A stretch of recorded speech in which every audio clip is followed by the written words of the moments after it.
Hey everyone, it's CL, and in today's video I'm going to be talking about how I came across and read a book because of something that I watched on Netflix. And it all came about one night. It was like 1 in the morning and I had work the next day and I just could not get to sleep. So I decided to go ahead and turn on Netflix and watch something that I can fall asleep to. And I didn't want a full-blown movie, so I was browsing like the documentaries, and under normal circumstances I normally watch like health-related documentaries, but it was 1 in the morning and I wasn't interested in feeling bad about myself, so I was like, you know what, I'm not gonna watch what I normally watch. Let's see if there's anything else. So I was scrolling through, and the video that I ended up picking, I had scrolled past at least 4 or 5 times because it wasn't really something that interested me, or so I thought, right? But I decided, you know what, let me go ahead and click on this, and if I don't like it, at least it'll put me to sleep, right?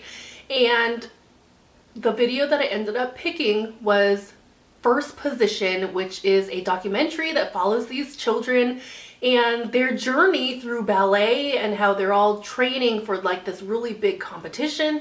And I was very surprised with how much I liked it. I was very surprised with how invested I was in learning about these children and how they do, whether or not they achieve their goals.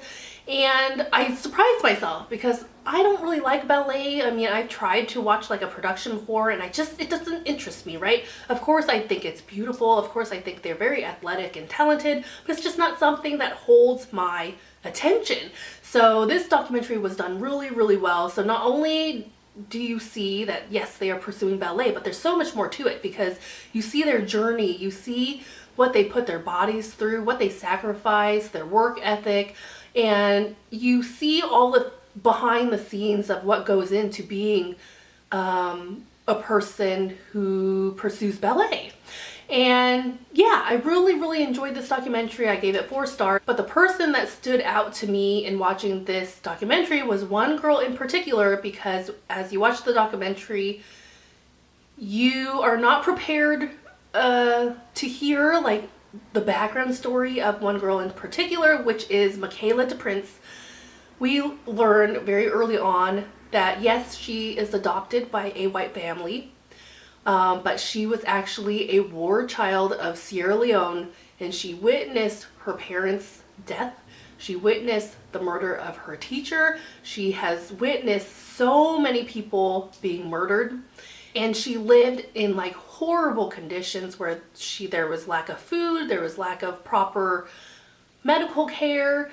And not only was she an orphan in like a very limited environment, she also had vitiligo. So she has like these spots on her chest, and of course that is a very bad thing to have where she grew up, and she was sort of like an outcast, seen as like a devil child that nobody wanted.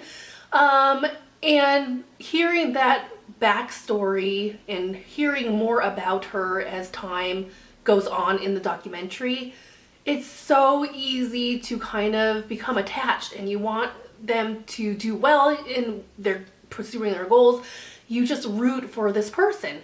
So I'm the type of person that when I watch a documentary, if I'm really invested in the people, after I'm done watching it, I will look up on the internet, like, where are they now? How are they doing? Are they still progressing? What's going on with them?